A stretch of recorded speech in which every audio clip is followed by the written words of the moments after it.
Back to back ৩ ক্যান্ডেলের move কিভাবে entry নিবেন, কত ডলারের এন্ট্রি নিবেন, ব্যাক টু ব্যাক ৪ বার লস করার পরে ৫ স্টেপের মাঝে মানে ৫ নাম্বার এন্ট্রির মাঝেও কিভাবে আপনার ব্যালেন্সটা আপনি ডাবল কইরা নিবেন, এই জিনিসটি আজকে এক্সপ্লেন করব আমি। সো ভিডিওটা একটু লং হবে। যারা ভালো কিছু নিতে ইচ্ছুক না তারা ভিডিওটা স্কিপ করবেন। যারা আমার স্টুডেন্ট, যারা আমার ফ্রেন্ড আছেন, যারা জিনিসটা দরকার জাস্ট তারা ভিডিওটা দেখবেন। ভিডিওটা একটু লং হবে। সো মার্কেটে ব্যাক টু ব্যাক ৩ ক্যান্ডেলের মুভ আমি রেকমেন্ড করব আপনারা ব্যাক টু ব্যাক ৩ ক্যান্ডেলের মুভ ধরার জন্য $100 ডিপোজিট করবেন। আমার যেই সহজভাবে আমি যে মুভটা এক্সপ্লেন করি আপনারা অনেকেই মুভটা ধরতে পারতেছেন। তো এত সুন্দর করে মুভটা ধরতে পারতেছেন, আমি ভাবলাম যে আপনাদের কিভাবে অ্যামাউন্ট ডিপোজিট মানে কিভাবে কত ডলার এন্ট্রি নেবেন বা আমি কিভাবে বেসিক্যালি নেই আমি আপনাদেরকে এটাও শেয়ার করে দিই। আপনারা $100 ডিপোজিট করবেন। $100 ডিপোজিটের মাঝে আপনারা $20 করে ৫টা ভাগ করবেন। যদি একবার মানে ৫ বারের মাঝে যদি একবার আপনারা মুভটা ৩ ক্যান্ডেলের মুভটা ধরতে সাকসেসফুল হন, এখানে তো আপনারা 100% কম্পাউন্ডিং করবেন। 100% কম্পাউন্ডিং এর মাঝে যদি ব্যাক টু ব্যাক আপনারা ৪টা লসও করেন, ৫ নাম্বার সিচুয়েশনের মাঝে যদি আপনারা মানে $20 দিয়া 3 step compounding back to back ৩ candle আসে, তারপর আপনার ব্যালেন্স ১০০ থেকে $১৫০ হবে আপনার ৪টা লস করার পরেও। আর যদি আপনার ফার্স্ট স্টেপে ডান হয়ে যায়, মানে প্রথম ডান হয়ে যায়, তাহলে তো আপনার ব্যালেন্স অনেক গ্রো হবে। সো আমি আশা করব আপনারা এইভাবে চলবেন। বুঝতে পারছেন? তাইলে আপনারা খুব ভালো কিছু করতে পারবেন, ছোট ব্যালেন্স গ্রো করতে পারবেন। সো ভালো একটা ক্যাপিটাল আপনারা জেনারেট করতে পারবেন।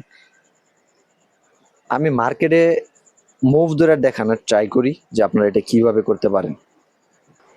যে এতটা স্ট্রং ভাবে মুভ দেয় নাই পিছনের যে ক্যান্ডেলটা ছিল, তারপর আমরা রানিং ক্যান্ডেল এখান থেকে ব্যাক টু ব্যাক মুভ ধরার চিন্তা ভাবনা করতেছি। কি জন্য ব্যাক টু ব্যাক মুভ আসার ট্রাই করবো এইখানে?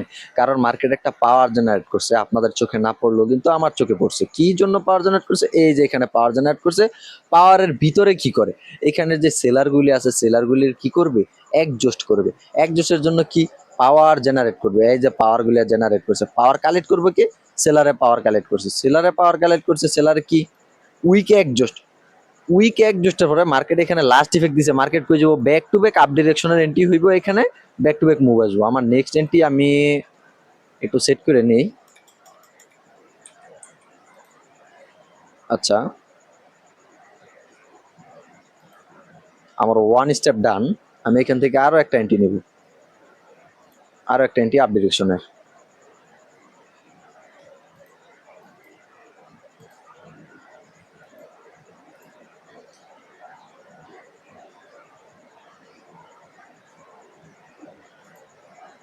সেখানে আমি আরো একটা ব্যালেন্স সেট করে নিই, যেহেতু আমার 3 স্টেপ কম্পাউন্ডিং করবো আমি।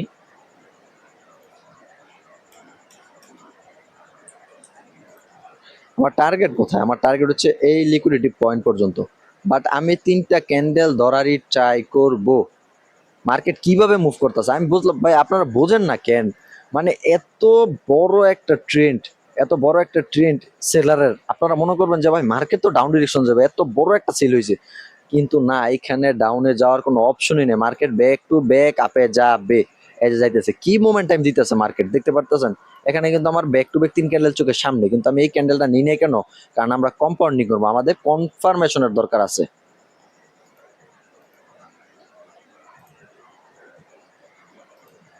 ব্যাক টু ব্যাক 3 ক্যান্ডেল আমার লিকুইডিটি পয়েন্ট পর্যন্ত। লাস্ট ক্যান্ডেল এইখানে অল টাইম অলওয়েজ এরকমই করে। এখানে একটা প্রেসার ক্যান্ডেল আসার চান্স আছে মার্কেটে, প্রেসার ক্যান্ডেল।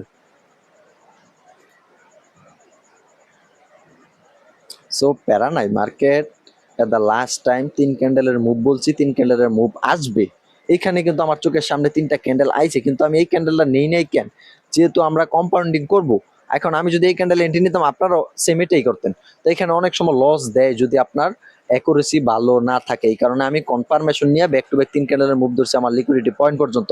সো আপনারা এইভাবেই মুভ ধরবেন, ঠিক আছে? সো এটা উইনিং থাকবে। আমার ভাই বুঝলাম না, $20 করে 5 স্টেপ, আমার ফার্স্ট স্টেপে কম্পাউন্ডিং। এমআর ট্রেডারের হাত থেকে কোনো সময় মুভ মিস হইব? ইম্পসিবল। এমআর ট্রেডারের হাত থেকে কোনো সময় মুভ মিস হবে না।